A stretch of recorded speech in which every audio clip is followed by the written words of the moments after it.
But ना छोटी छोटी गलतियां ही लीड कर देती हैं बड़ी गलतियों को, जिसकी स्पेक्युलेटेड वैल्यू $40 से $90 तक एस्टिमेट की जाती है। अगर उसकी अवेलेबिलिटी इतनी ज्यादा है तो वो पैसे आएंगे कहां से? गलत कर रहे हो भाई, बिल्कुल भी मत करना। ये ट्रेडेड वैल्यू पे $90 पे लिस्ट हो ही नहीं सकता। और इतने सारे लोगों का इंटरेस्ट देख के अब कुछ लोग कूद पड़ेंगे, अरे अरे अरे पाई पाई पाई पाई पाई। ऐसा है, पाई ना घोचड़ पाई कर देगा, लोग पागल हो जाएंगे, लोग छतों से कूदेंगे। मैं कूद जाऊंगा छत से अगर हो गया रादर देन एसिक्स, तो ये तो सारे बीटीसी को खत्म कर देगा। पता नहीं इतना सोफिस्टिकेटेड स्कैम बना रखा है, वो भाई स्कैम है, कुछ नहीं है।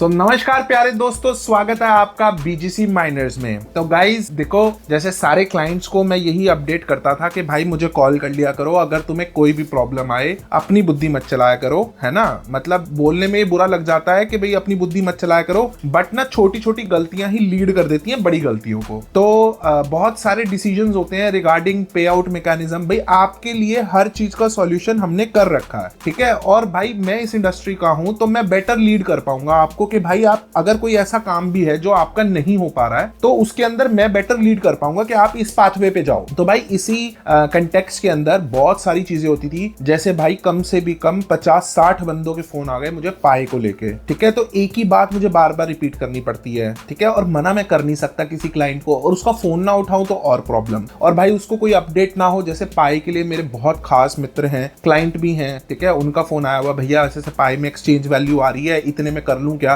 अब वो कॉल उठानी भी बहुत जरूरी है। अब मेरे को 15 मिनट लगे उनको समझाने में। तो guys we are starting a new series जिधर आपको क्रिप्टो की प्रॉपर न्यूज, ठीक है, और उसका लॉजिक और बैकएंड, ठीक है, मैं आपको एक्सप्लेन करूंगा। भाई आपको न्यूज को एनालाइज कैसे करना है। अब मैंने ना एक चीज खुद नोटिस करी, जैसे कुछ क्लाइंट जो थोड़े यंग एज के हैं, वो उनका ना मेरे पे क्वेश्चन यही होता था कि भैया आपको कैसे पता लगता है। भाई होता पता क्या है, अगर मैं बॉडी बिल्डिंग करता हूं तो ना ऑटोमेटिकली मेरी इंस्टा पे, मेरी फीड्स पे, मेरे टेलीग्राम पे, मेरे न्यूज पे, मेरे क्रोम न्यूज पे अब ऑटोमेटिकली ना बॉडी बिल्डिंग की न्यूज आने लगी। तो भाई मैं अगर दिन रात सर्च ही क्रिप्टो करता हूं तो मेरी ना टोटल मोबाइल की फीड इस हिसाब से हो जाएगी कि भाई मेरे को ना डेली न्यूज आती रहेंगी और मैं अपडेटेड रहूंगा प्रॉपर। भाई अब मेरी जैसे एक आदत है कि उठते मैं बाइनेंस देखता हूं, तो ये मेरा एक करिकुलम बन गया, आदत बन गई। यही चीज मैं ना फील करी। भाई क्लाइंट ये भी कहता है कि भैया बार बार हमें भी कॉल करना नहीं अच्छा लगता हर छोटी चीज के लिए, और भाई देखो हमें यही कहना पड़ता है कि भैया कोई बात नहीं, आप करा करो, कोई दिक्कत नहीं है, लेकिन कोई गलत डिसीजन मत लिया करो हैसल में, राइट। तो भाई उसके लिए ना मैंने ये स्टार्ट किया है, और मेरा मानना ये है कि भाई अगर आप इस न्यूज को एनालाइज करना सीख जाओगे। मैं एक आईएएस का विद्यार्थी रहा हूं भाई, भगवान की दया से बहुत अच्छा परफॉर्म किया मैंने आईएएस में, क्लियर नहीं कर पाया, 0.34 मार्क्स से रह गया था जनरल कैटेगरी में मैं, ठीक है। आई अपीयर्ड टिल इंटरव्यू। तो भाई मुझे ना न्यूज को वैसे भी एनालाइज करना बहुत अच्छे से आता है, और हम लोगों की आदत हो जाती थी आईएएस पढ़ने वाले बच्चों की कि हम लोग ना एक एक चीज की ना जड़ पकड़ लेते थे, ठीक है। तो यही चीज मुझे भाई क्रिप्टो में बहुत हेल्प करती है, और ये ना एक ओवरऑल करिकुलम बना देती है। जैसे मैं आपको एक छोटा सा एग्जांपल देता हूं कि जो पढ़ाइयां होती है ना भाई, वो लिंक्ड होती हैं। इकोनॉमी आपकी ज्योग्राफी से लिंक्ड है, ज्योग्राफी आपकी हिस्ट्री से लिंक्ड है, और हिस्ट्री आपकी पॉल साइंस से लिंक्ड है, ठीक है। मैं आपको एक एग्जांपल देता हूं, आप इस बात को समझना कि इंडिया के अंदर ही धर्म क्यों बना। अगर मेरे को इसका रिलेशन ढूंढना है कि इंडिया के अंदर धर्म क्यों बना, और मैंने उसको ज्योग्राफी से लिंक करना है, तो भाई स्ट्रॉन्ग ज्योग्राफिकल रीजंस हैं कि हमारी इंडिया में रिलीजन्स इतने ग्रो क्यों हुए। भाई सबसे पहला पॉइंट ऑफ ज्योग्राफी का कौन सा पकड़ लो, ये मैंने मेंस के आंसर राइटिंग के अंदर दिखा हुआ है। तो भाई सबसे पहला पॉइंट मैंने क्या पकड़ा, एलुवियल सॉइल। ज्योग्राफी का पॉइंट है कि सॉइल का कुछ टेक्सचर है, हमारे यहाँ पर उपजाऊ इतना था कि भाई अगर ऐसे ही डाल दिया करते थे ना, बीज डाल दिया करते थे तो उग जाया करता था। उससे हुआ क्या, लोगों को हंटिंग नहीं करनी पड़ी, और वो अनाज बहुत जल्दी उगा लिया करते थे इजीली। तो हमारे यहाँ पर लोग खाली थे, पेट भरा हुआ था। अब हुआ क्या भाई, अनलाइक सर्बिया, अनलाइक रशिया, हमारा जो क्लाउड कंडीशनिंग थी वो भाई बिल्कुल क्लियर थी। आज मैं आपको एक छोटा सा एग्जांपल दे देता हूं कि सबसे बड़ा टेलीस्कोप आपका एंटार्क्टिका में लगा हुआ है। रीजन बीइंग क्या है, वहां 0% ह्यूमिडिटी है, 0.003% ह्यूमिडिटी। ये एक स्ट्रॉन्ग रीजन है कि वहां टेलीस्कोप के अंदर हिंड्रेंस नहीं आती और हम डीप देख सकते हैं। जो आप लोगों ने ब्लैक होल की भी रिसर्च देखी होगी, वो भी एंटार्क्टिका से ही आई हुई है। तो हमारे इंडिया में भाई क्लाइमेट इतना रिफाइंड था कि यहां बैठ के हमने ऊपर देखा तो भाई हम एस्ट्रोलॉजी और एस्ट्रोनॉमी दोनों बना सके। ठीक है, ये इंडियन की ही क्रिएटिविटी है, एस्ट्रोलॉजी और एस्ट्रोनॉमी। जोड़ दिया भाई आपने, ज्योग्राफी को जोड़ दिया उसके साथ। अब दूसरा भाई, यहाँ पर लोगों का पेट भरा हुआ था और काम कुछ करने के लिए था नहीं, तो भाई यहां से उत्पन्नता हुई रिलीजन की, ठीक है, क्योंकि धर्म के अंदर इंसान लग जाएगा तो वो लड़ाई झगड़ा नहीं करेगा, खाली बैठे कहते हैं ना शैतान का दिमाग। तो भाई इस तरीके से ना आप जिस दिन क्रिप्टो की न्यूज़ेस को रिलेट करना स्टार्ट कर दोगे, और मैं आपको प्रॉपर टीच करूंगा कि आपको कैसे न्यूज़ेस को रिलेट करना है। मैं 4 से 5 न्यूज़ेस को भाई कवर करके आपको ना उसका बैकग्राउंड बताऊंगा। आपको करना कुछ नहीं है, मैं पूरी कोशिश करूंगा गाइस, ठीक है, कि ये मेरे को अच्छा आइडिया लगा अपना, तो मैं पूरी कोशिश करूंगा कि भाई मैं ना पॉजिटिवली करिकुलम बना पाऊं यहाँ पर, और इन केस मेरी एब्सेंस हुई तो कोई और न्यूज़ेस को एनालाइज करके आपको बता रहा होगा। तो आप लगा के चलो कि एक पार्ट 1 आएगा आपका इस चैनल पे, दूसरे चैनल का लिंक भाई नीचे दे रखा है, BGC miners news and updates के नाम से होगा, आप उस पे क्लिक करोगे आपका पार्ट 2 आ जाएगा। फॉर गुड 90 डेज हम लोग कोशिश करेंगे मोर देन 50 वीडियोस को आपके लिए कवर करेंगे। वो 50 वीडियोस इस पे आएंगी और 50 वीडियोस उस पे आएंगी। पार्ट 1 इस पे आया करेगा और पार्ट 2 उस पे आया करेगा। और भाई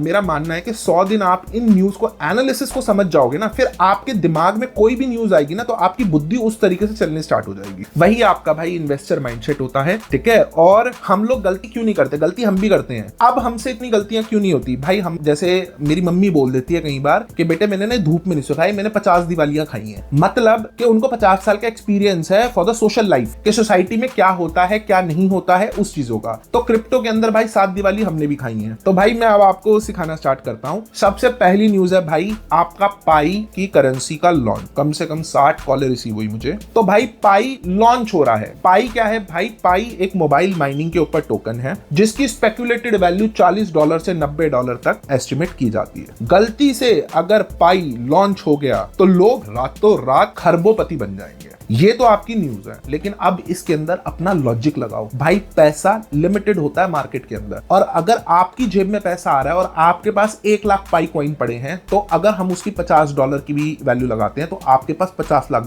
पड़ा है। मेरे क्लाइंटों के पास पता नहीं कितने लाख पाई कॉइन पड़े। अगर उसकी अवेलेबिलिटी इतनी ज्यादा है तो वो पैसे आएंगे कहां से? लॉजिक। अभी लोगों ने क्या स्टार्ट कर रखा है कि भाई तो एक काम कर, $5 की वैल्यू पे मेरे को पाई कॉइन दे जा जितने, और मुझसे कैश पकड़। गलत कर रहे हो भाई, बिल्कुल भी मत करना। अभी लॉन्च हुआ है 20 तारीख को, मैं 20 तारीख को वीडियो बना रहा हूं, तो 20 तारीख को पाई लॉन्च हुआ है। अभी फुल्ली ट्रेडेबल नहीं है एक्सचेंज पे। पाई के नेटवर्क ने, मैं भाई लोगों के बीच में बैठता हूं, ज्यादा नहीं बोलूंगा, 10 लाख कॉइन्स मैंने लोगों के पास देख लिया। तुम डॉलर वैल्यू के हिसाब से लगाओगे तो ये पैसा उनको किस बात का मिल रहा है? फ्री में कुछ नहीं मिलता। फ्री में कभी किसी को कुछ नहीं मिलेगा भाई। ठीक है, तुमने कोई एक्स्ट्रॉर्डिनरी रिस्क ले लिया, जैसे तुमने डॉज के अंदर इन्वेस्ट कर दिया और डॉज भाई कूद गया, तो भाई उसका स्ट्रॉन्ग रीजन है। पाई को कैसे कुदाओगे? पाई के पीछे की टीम देखो। अभी वो भाई लिस्ट हो रहा है, बहुत अच्छी न्यूज है। मेरे पास लोग बता रहे हैं मुझे कि भैया 50% में ले लूं। भाई क्यों ले लेगा फूफा? और उसकी वैल्यू क्या दे रहा है तू? $40, $50, $90, ऐसी थोड़ा ना तुम कुछ भी वैल्यू दे दोगे। उसको ट्रेडेड फंड पे आने दो। तुम्हें अगर रिस्क खेलना है थोड़ा बहुत, तुम यार खुद माइनिंग पे अभी लगा दोगे तो तुम्हें अभी भी मिल जाएगा। थोड़ा बहुत तुम होल्ड कर लो, ज्यादा का लालच मत करो, नहीं तो भाई पैसे खराब होंगे। और मैं आज लिखत में दे रहा हूं मैं, खैर न्यूज, अगर हम न्यूज कवर कर रहे हैं ना तो मुझे कोई बोल्ड क्लेम नहीं करना चाहिए, बट मैं तुम्हें अपना एक्सपीरियंस बता रहा हूं। ये ट्रेडेड वैल्यू पे $90 पे लिस्ट हो ही नहीं सकता। अगर ये हो गया, वो फंड्स कहां से आ रहे, कहां से जनरेट हो गए? इतनी हाइप थोड़े ना है। हाइप है, और हाइप है क्यों? पहले तो ये समझो, पाई कॉइन की हाइप पाई ने खुद नहीं बनाई है, ठीक है, वो उसकी गलती से बन गई, और गलती से बनने के पीछे भी कोई स्ट्रेटेजी नहीं है। तुमने पाई कॉइन, मैं बीजीसी कॉइन बना के और मैं लोगों में बांट दूं, और मैं कह रहा हूं कि भैया होने वाला लॉन्च, अरे उनके बाप का तो कुछ गया ही नहीं, तुमने उनसे लिया ही कुछ नहीं, ठीक है, तो इंटरेस्ट तो सबका डेवलप हो जाएगा ना। और इतने सारे लोगों का इंटरेस्ट देख के अब कुछ लोग कूद पड़ेंगे, अरे अरे अरे पाई पाई पाई पाई पाई, ऐसा है, पाई ना घोचड़ पाई कर देगा। तो भाई बहुत समझदारी से पाई को वो देखो। और मैंने तुम्हें हर न्यूज का लॉजिक दे रहा हूं कि मैं एक एनालिसिस पे कैसे आ रहा हूं। उसका लॉजिक क्या है? फंड्स कहां से आएंगे? फंड्स कौन देगा? पाई खुद देगा? नहीं। तुमने माइनिंग करी पाई की, कहने को माइनिंग करी, इतनी प्रोसेसर चिप के अंदर मैं जीपीयू लगा दूं तो पता नहीं कितने पाई कॉइन माइन कर दूंगा। गलती से मैं एसिक्स के ऊपर माइनिंग कर दूं पाई की, तो ऐसी की तैसी हो जाएगी, एफपीजीए पे माइनिंग हो जाएगी उसकी। तो गाइस सबसे पहले बिल्कुल सचेत रहना है, और लॉजिक पे कैसे समझना है, एनालिसिस कैसे करना है वो समझ, ठीक है। क्रक्स बता देता हूं मैं। पाई कॉइन का लॉन्च होने वाला है, आराम से वेट करो। ट्रेडेबल फंड पे देखेंगे कि भाई ये कितने पे ट्रेड होगा। वैल्यू मैं सर्टेन नहीं बताना चाह रहा, लेकिन भाई लिख के दे रहा हूं, $90 वैल्यू हो ही नहीं सकती। लोग पागल हो जाएंगे, लोग छतों से कूदेंगे, मैं कूद जाऊंगा छत से अगर हो गया तो। भाई पाई का मैंने आपको कवर कर दिया, ठीक है। अब आ जाओ गाइस सेकंड न्यूज पे। और भाई इसको ना हॉरिजन है, और भाई डेली न्यूज को देखो। देखो देखो, knowledge is power and knowledge के लिए व्हाट यू नीड, ये तो सबको पता है कि नॉलेज इज पावर, लेकिन नॉलेज के लिए यू नीड फीडिंग, एडुकेशन। और भाई मैंने खुद नोटिस किया कि how I am getting feeded. ठीक है, मेरा सर्कल अच्छा है भाई, मेरे सारे बंदे जितने भी हैं, क्लाइंट्स हैं, वो हमें अपडेटेड रखते हैं, लेकिन ऐसा नहीं है, हमारा डिसिप्लिन भी वैसा बन गया। इंस्टा पे मेरे को रील्स वही दिखाई जाएंगी, क्यों? मैं सर्च ही वही करता हूँ, क्रोम पे न्यूज वही आएंगी। That is why you know AI, अगर आप गलती से कभी फोल्ड 5 का कवर ढूंढ लेते हो तो साला 3 दिन तक डील्स आती रहेंगी फोल्ड 5 की। तो यही वो है, आप भी मैक्सिमम सर्च करा करो। तो जैसे गलती से अगर आपने माइनिंग का सर्च कर लिया तो हमारी आती रहेंगी, फंस जाओगे आप लूप में, हमारी वीडियोस दिखती रहेंगी। दैट इज द एल्गोरिथम ना। तो सेकंड न्यूज पे आते हैं गाइस। सेकंड न्यूज है आपकी कि SEC ने अप्रूव कर दिया XRP एंड LTC का ETF। अब हम इसको समझते हैं कि ये क्या सौदा है। SEC क्या है? सिक्योरिटी एंड एक्सचेंज कमीशन है। जैसे आपके यहाँ पर सेबी है। सेबी का क्या काम है? सेबी रेगुलेट करती है। 1990 में सेबी का इनिशिएट हुआ था, security exchange board of India. SEBI regulate करती है कि जैसे हर्षद मेहता का स्कैम बस्ट हुआ था 1991 के अंदर, ठीक है, तो सेबी की फॉर्मेशन हुई थी वेरी स्ट्रॉन्ग फुटनोट्स के साथ कि भाई साहब कोई भी शेयर वैल्यू को पंप एंड डंप नहीं करेगा। सेबी के पास बहुत पावर्स हैं, लेकिन अनलिमिटेड पावर्स नहीं है। SEC के पास यूएस का सेबी को आप बोल सकते हो SEC, सिक्योरिटी एक्सचेंज कमीशन के अंदर भाई यूएस वाली के पास बहुत ताकत है। आपने SEC का सबसे पहले नाम सुना होगा 2021 के आसपास, जब इन्होंने केस ठोक दिया था XRP पे। और SEC मेजरली किसके द्वारा कमांडेड है? बैंक्स के द्वारा। अब इस इकोनॉमी का एक बड़ा गोल्डन रूल है भाई, 2009 के अंदर ना सारी की सारी यूएस की इकोनॉमी खत्म हो गई थी। उसका स्ट्रॉन्ग रीजन था कि बैंकिंग वहां प्राइवेटाइज्ड है। आपके यहाँ पर प्राइवेट बैंक नहीं है, मेरा बाप यहाँ बैठ के बैंक नहीं खोल सकता इंडिया के अंदर। बैंकिंग यहाँ नेशनलाइज्ड है एंड RBI की स्ट्रिक्ट गाइडलाइन से चलती है। सिर्फ ये रीजन था, इंडियन इकोनॉमी के अंदर हमारे पास कोई भी हमें इशू नहीं आया था। और privatised bank, and bank is such a thing, it is too big to fail. ये इतनी बड़ी है, कभी भाई आप बैंकिंग फंक्शन को समझना। मतलब मैंने जिंदगी का सबसे बेस्ट डिसीजन लिया था IAS की पढ़ाई करने का, और उसमें जो मैंने इकोनॉमी पढ़ी ना भाई, उसमें मेरे को रूट समझ आए, ठीक है, कि भाई जड़ क्या होती है हर चीज की। बैंकिंग फंक्शन ऑफ इंडिया आप किसी दिन पढ़ना भाई, है ना। अगर आप रिक्वेस्ट करोगे तो भाई मैं बहुत खुशी से समझाऊंगा आपको, नहीं तो आप किसी भी वीडियो को सर्च करना, आपको यूट्यूब पे मिल जाएगा बैंकिंग फंक्शन ऑफ इंडिया। भाई उसको समझोगे ना, तुम्हारा दिमाग खुल जाएगा कि ये बैंक वर्क कैसे करते हैं। और बैंक इतनी बड़ी चीज है कि वो फेल नहीं हो सकता। RBI बैक करता है, देन उसके अंदर CRR ratio, RRR ratio, RRR ratio, SLR ratio, cash reserve ratio, statutory liquidity ratio, ठीक है, रिजर्व रेशो, रेपो रेट, बहुत सारी चीजें होती हैं गाइस, बहुत सारी, और बहुत सिंपल चीजें हैं। अगर आप रिक्वेस्ट करोगे तो मैं जरूर बनाऊंगा भाई इस पे वीडियो, ठीक है। और भाई यूएस के अंदर क्या हुआ? यूएस के अंदर जब ये 2007 से 2009 के अंदर बबल बस्ट हुआ प्रॉपर्टीज का, ठीक है, लोग प्लेज करते जा रहे थे और पैसा लेते जा रहे थे। उस टाइम के अंदर सबसे बड़ी प्रॉब्लम आई यूएस को भाई, कि उनको दिखा के भैया लोगों ने तो अपनी प्रॉपर्टी छोड़ दी, जितना उन्होंने लोन ले रखा है और उससे ज्यादा की, उससे बहुत कम की उनकी प्रॉपर्टी रह गई है। जैसे मैंने अपना फ्लैट मॉर्गेज किया, उसकी आज की वैल्यू 1 करोड़ है, मुझे 70 लाख रुपए दे दिया गया, ठीक है, 90 लाख भी मिल सकता है अगर चाहे तो 90 लाख रुपए लेने के बाद पता लग रहा है बैंक को कि भैया इसकी वैल्यू ही 30 लाख रह गई, इसका 30 लाख का भी गाहक नहीं है। ये बैंकिंग भाई बहुत तरीके से ना कंट्रोल की जाती है। SEC बैंक से बहुत अच्छे से कोरिलेटेड होता है। XRP का जो टोटल प्रोजेक्ट है, XRP का मतलब हो गया गाइस रिपल, XRP का जो टोटल प्रोजेक्ट है, वो टोटल प्रोजेक्ट अगर प्रॉपरली फुल केस यूज होने लग गया तो भाई बैंकों की लंका लग जाएगी। या तो बैंक चुपचाप XRP के प्रोटोकॉल्स को फॉलो करके उनके साथ हाथ मिला ले, या फिर आने वाले समय में उससे दब जाए। तो ये भाई मेन वो था। अब ये न्यूज किस बेसिस पे है? SEC मैंने आपको बता दिया। XRP का जो इनके साथ कलेश था भाई, वो सॉल्व हो चुका है गाइस, ठीक है। अब इन्होंने कमीशन कर दिया उसका ETF क्या होता है भाई? ETF होता है ट्रेडेबल फंड। मतलब ETF के अंदर आप एक फ्यूचर प्रेडिक्शन पे लॉकिंग करके चलते हो, और ये एक पर्टिकुलर प्रोजेक्ट के लिए बहुत अच्छी बात होती है। तो मैं आपको एक लॉजिक समझा दे रहा हूं। XRP और LTC का फ्यूचर इससे ब्राइट हुआ या खराब हुआ, आप कमेंट सेक्शन में बताना। जब ETF एक अच्छी चीज है और SEC जैसी कंपनी नहीं बोल सकते, SEC जैसी एजेंसी ने इनके ETF को कमीशन कर दिया, अप्रूव कर दिया। अप्रूव आप बोल सकते हो, BTC का अप्रूवल आया था, उसके बाद पंपिंग देख लो क्या आई थी। तो क्या मैं ये कहना चाहता हूं कि भाई वो बिल्कुल क्रेजी भागेगा XRP LTC? नहीं, लेकिन उसका फ्यूचर ब्राइट है। इससे आप एक जजमेंट कॉल लेते हो कि हाँ, रिपल और LTC एज अ प्रोजेक्ट में मैं इन्वेस्ट कर सकता हूं। इसके लिए न्यूज़ेस बहुत आती हैं। ये जितनी भी न्यूज़ेस होती है ना गाइस, ये 10 से 12 न्यूज़ेस एक करिकुलम बनाती है। ये 10 से 12 न्यूज जब एक प्रोजेक्ट की आ जाती हैं तब वो प्रोजेक्ट बूम करेगा। ठीक है, एक न्यूज से कुछ नहीं होने वाला, ना उसकी लंका डूबनी है और ना ही उसकी लंका में उछाल आ जाना है कि भैया ऐसा नहीं है कि भैया ETF आ गया तो भैया आग लग जाएगी, आग लग जाएगी, ऐसा कुछ नहीं है। लेकिन ये बहुत अच्छी न्यूज है आपके लिए। बाय थर्ड, माइक्रोसॉफ्ट ने भाई एक नई चिप इंट्रोड्यूस करी है, मेजोराना 1। ये क्वांटम चिप है। अब व्हाई इट इज इंपॉर्टेंट, अब इस चीज को लॉजिक को अंडरस्टैंड करो। अब लोग क्या डरते हैं कि भाई अभी आप माइनिंग करते हो ASIC चिप के ऊपर, भैया क्या होगा अगर क्वांटम कंप्यूटर चला दिया गया माइनिंग के ऊपर रादर देन ASIC, तो ये तो सारे BTC को खत्म कर देगा। नहीं गाइस, ऐसा नहीं हो सकता। एल्गोरिदम इस हिसाब से डिजाइन नहीं है। एंड मैं आपको एक लॉजिक बता देता हूं गाइस कि जो क्वांटम कंप्यूटर्स होते हैं ना, ये एक स्पेसिफिक टाइम के लिए डिजाइन होते हैं, ये अनलिमिटेड पावर नहीं होती। फिजिक्स का रूल कहता है कि इनके अंदर फ्रिक्शन से लेके हर चीज वैलिडेटरी पॉइंट पे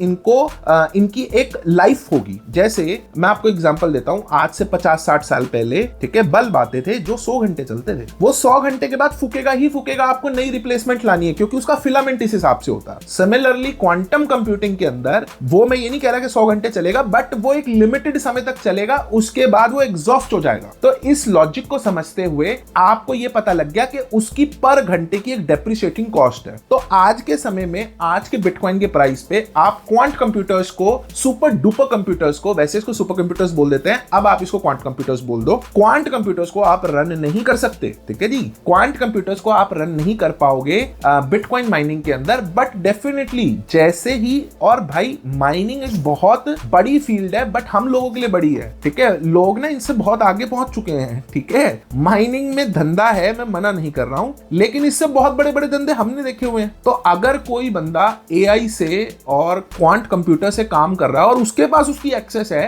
तो वो गधा थोड़े ना है कि वो उससे माइनिंग करेगा, वो उससे AI का मॉडल रेडी करेगा, स्पेस के अंदर कोई नई टेक को इजाद करेगा, या फिर किसी डाटा को प्रोसेस करेगा जिससे वो इंस्टाग्राम की, X की, ठीक है, इन चीजों की एल्गोरिदम को और रिफाइन कर पाएगा, या वो माइनिंग करेगा। ठीक है, तो अब अप्लाई और माइंड गाइस, है ना। ये चीज के अंदर लोग डर जाते हैं। भाई पीछे गूगल की जो चिप आई, मेरे नाम दिमाग से निकल गया, वो चिप आते ही लोगों के बीच में हवा मच गया कि भैया अब क्या होगा, कुछ नहीं होगा। 3nm चिप आएगी आपकी, अभी हम 4nm चिप पे काम कर रहे हैं। ठीक है, मैंने टेक्नोलॉजी को 11nm चिप से देखा हुआ है। ओके, 3nm चिप आ जाएगी आपकी 2028 में, तभी आपको 1-1 पेटाहैश के माइनर्स मिलेंगे। जब मैंने स्टार्ट किया था, जब 14 टेराहैश के माइनर से मैंने स्टार्ट करी थी जिंदगी अपनी ये सफर, आज हम 500 टेराहैश का माइनर तो देख रहे हैं, 800 का लॉन्च हो चुका है। 1 पेटाहैश तक का माइनर अगर इनको बनाना है तो 3nm चिप पे बनेगा। तो भाई, और उसी हिसाब से ना टेक काम करती है। ऐसा नहीं है कि कोई क्वांट कंप्यूटर को लगा के बैठ जाए कि भाई मैं दबा के BTC माइन कर दूं, ऐसा नहीं हो सकता। तो ये सेकंड न्यूज हो गई भाई आपकी।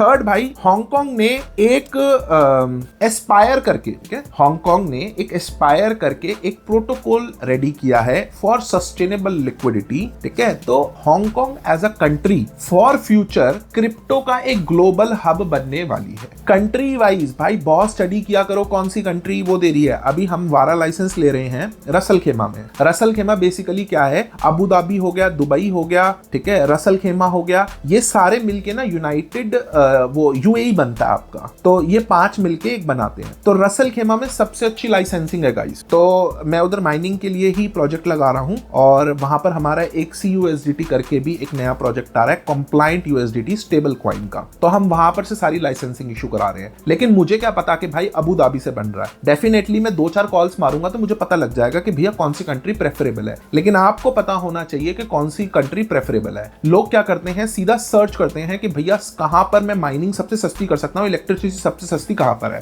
आपको दिखेगा कराकस, ठीक है, वो वेनेजुएला की कैपिटल है, लेकिन भैया वेनेजुएला के अंदर कंडीशन ही नहीं है अच्छी। ठीक है, वहां तुम माइनिंग कर ही नहीं सकते। ठीक है, गोली पड़ जाएगी सीधा, ये ऐसी कंडीशनिंग है। दूसरा अच्छा हॉटस्पॉट तुम्हारा इथोपिया है, 7.5 गीगावाट टोटल कंजम्पशन है पूरे भारत की। 5 गीगावाट का उन्होंने वहां पर प्लांट लगाया है, हाइड्रो इलेक्ट्रिक प्लांट इथोपिया में। इथोपिया को बोलते हैं हॉर्न ऑफ अफ्रीका, मतलब अफ्रीका का मैप ऐसे होता है ना, ठीक है, तो यहां पर होता है इथोपिया, इसको हॉर्न बोलते हैं इथोपिया का। और यही प्लान आउट किया गया था कि भाई इथोपिया बाकी कंट्रीज को देगी, लेकिन वो आज के टाइम पे हब बनता जा रहा है किस चीज का, माइनिंग का। ठीक है, बिटडियर वहां पहुंच चुका है, बिटमैन इन इटसेल्फ गया हुआ, मेरा एक क्लाइंट है भाई, उसका वहां पर ऑफिस है, उसने मेरे को वीडियो शेयर करी। तो हाँ, डेफिनेटली मैंने अपनी आंखों से नहीं देखा, लेकिन आंखों से ही देखा, ये लगा लो। ऐसे कंट्रीज को एनालाइज करके रखो, चाहे तुम्हारा पर्पस हो या ना हो, लेकिन तुम्हें कंट्रीज का पता होना चाहिए कि भाई कौन सी कंट्री में क्या डेवलपमेंट चल रही है। हांगकांग, सिंगापुर क्यों अच्छी हैं तुम्हें पता होना चाहिए। क्यों भाई, for example they are introducing a protocol के एस्पायर, क्यों कर रहे हैं ये भी समझ लो भाई, ताकि कोई पंप एंड डंप गेम करके भाग ना जाए उनकी कंट्री में। अब हमारे यहाँ पर फॉर एग्जाम्पल 2-3 कंपनी आई। एक तो क्या था वो LPNT टोकन, जो भाई हरियाणा पंजाब की बेल्ट में इतना बिका, बेवकूफी है भाई, बेवकूफी। और एक भाई मोबीक्रिप्ट करके आई है, वो कंपनी पता नहीं इतना सोफिस्टिकेटेड स्कैम बना रखा है, वो भाई स्कैम है, कुछ नहीं है। ऐसी चीजों से सरकार अपने आप आपको बचा रही है। मिस इन्फॉर्मेशन दिखा के और फ्लेबरगास्टेड विजन्स दिखा के लोगों को अट्रैक्ट कर लिया जाता है। तो भाई इन चीजों को वो कंपनी एम कर रही है खत्म करने, कंपनी नहीं कंट्री एम कर रही है खत्म कर। तो ये भी बहुत अच्छी डेवलपमेंटल चीज है। हांगकांग में जैसे भाई मैंने एंटिटी हमेशा रखी है, SHA-256 एसिक्स बूस्ट करके मेरी कंपनी है वहां पर की, ठीक है। बहुत खर्चा नहीं आता तुम्हारा, $2,500-3,000 लगते हैं और तुम्हारी कंपनी बन जाती है। कंप्लायंस होते हैं $1,000 के। कोशिश करो भाई कि इन चीजों को पढ़ो, इन चीजों को समझो। पैसे भाई ऐसा होता है, देखो पैसे 90% किसी के पास नहीं होते, हमारे पास भी नहीं होते, लेकिन हमने नॉलेज हर चीज की रखते हैं, ठीक है। कोई बंदा तुम्हें भाई, मुझे 10 बंदे हैं जो 20-25% पत्ती मेरी नॉलेज की वजह से दे देंगे कि भाई तुम इस फील्ड के हो, तुम 2 लिंक निकाल लो और तुम कुछ ना कुछ कर लोगे। तो अकल के भी पैसे होते हैं। तो अगर तुम अकलमंद हो और क्रिप्टो की फील्ड के अंदर सस्टेन कर रहे हो, ठीक है, चाहे तुम छोटी सी ट्रेडिंग कर रहे हो या तुम माइनिंग चला रहे हो या तुम बहुत बड़े प्लांट चला रहे हो, ठीक है, किसी भी फील्ड में हो, तो तुम्हारी नॉलेज सबसे ज्यादा अपग्रेडेड होनी चाहिए कंट्री में। Last but not the least भाई, चेक रिपब्लिक, ये भी एक कंट्री है, ठीक है, उसको भी स्टडी करना। चेक रिपब्लिक ने अपने नेशनल बैंक के गवर्नर्स को बोला है कि central banks should study bitcoin. तो मतलब अगर वो अपने बैंकिंग सिस्टम को बोल रहा है कि भाई तुम बिटकॉइन को स्टडी करो, तो तुम खुद इमेजिन करो कि वहां पर का फ्यूचर अच्छा होगा या बुरा होगा। जब कंपनी खुद अनाउंस कर रही है, अब तुम खुद देखो ना इंडिया के अंदर कैसा फ्यूचर होगा। इंडिया के अंदर फ्यूचर उसी दिन डिक्लेयर हो गया था भाई जिस दिन RBI का ब्लैंकेट बैन सुप्रीम कोर्ट ने नल एंड वॉइड कर दिया। RBI ने ब्लैंकेट बैन लगाया था 2018 के अंदर क्रिप्टो के ऊपर, ठीक है। ब्लैंकेट बैन के अंदर कवर्ड क्या था, लीगल इलीगल का कोई स्टेटस नहीं था तब भी, लेकिन भाई आधी दुनिया मर गई थी क्रिप्टो वाली, क्योंकि उन्होंने बोल दिया था कि भाई तुम डिनोमिनेशन एज रुपी को नहीं कभी कन्वर्जन कर सकते, डिनोमिनेशन ऑफ रुपी को कभी भी कन्वर्ट नहीं कर सकते। तो भैया ऑलमोस्ट बैन ही हो गया ना, जब तुम मेरी क्रिप्टो के अंदर मुझे अलाउ ही नहीं कर रहे अपनी इंडियन करेंसी में एक्सचेंज करने के लिए। फिर बाद में भाई सुप्रीम कोर्ट की रूलिंग आई, वेरी ब्यूटीफुल 147 पेज का डॉक्यूमेंट है। सुप्रीम कोर्ट की जजमेंट्स को पढ़ा करो, अगर नहीं पढ़ी जाए तो भाई हाईलाइट्स का एक ऑर्डर चार्ट होता है, वो पढ़ लो, एक पन्ने का होता है, उसमें बड़ी ब्यूटीफुल लाइंस के साथ कोट किया होता है और क्या लॉजिक समझाते हैं, दिल खुश हो जाएगा आपका। तो गाइज वो चीज को स्टडी करोगे तो तुम्हें पता लग जाएगा कि ब्लैंकेट बैन हटा क्यों। उसके बाद पिछले साल तक क्या था कि 30% अनडिस्क्लोज के ऊपर आपको टैक्स भरना था। इस साल उन्होंने क्या करा, PMLA के अंडर से हटा के अगर आप कोई भी क्रिप्टो का एसेट छुपा रहे हो सरकार से तो पेनल्टी लगाएंगे, कोई भी क्रिमिनल चार्जेस नहीं है। तो इससे क्या पता लगा कि इंडिया के अंदर भी इन्वायरमेंट डेवलप हो रहा है। ऐसी हर कंट्री का भाई असेस किया करो। तो गाइज ये आपके लिए न्यूज़ कवर कर दी मैंने, ठीक है। इसी का पार्ट 2 मैं अभी रिकॉर्ड करूंगा, प्रोबेबली जैसे ये जाएगा तो साथ के साथ साइमल्टेनियसली दूसरे चैनल के ऊपर जाएगा। तो भाई उसको सब्सक्राइब करो, तुम्हारी नॉलेज के लिए मैं खूब मेहनत करने की कोशिश कर रहा हूं, ठीक है। इस वाले चैनल के ऊपर सिर्फ मैं आता हूं तो मेरा ही फेस प्रेवलेंट है, लेकिन अगर मुझे कभी इशू आया तो मैं दूसरे चैनल के ऊपर न्यूज जरूर कवर करवाऊंगा एनालिसिस के साथ, क्योंकि देखो स्क्रिप्ट ही लिखनी होती है, इतना बड़ा कोई काम नहीं है। अगर मैं अंदर बाहर हूं, बिजी हूं, तो वहां पर आपको रेगुलर अपडेट्स मिलेंगी। तो उस चैनल को भाई सब्सक्राइब करो, लाइक करो, है ना, जैसे इस वाले चैनल को प्यार देते हो उसको भी दो। तो till then take care, kudos, and part 2 भाई जरूर देखना और बहुत न्यूज़ कवर होंगी।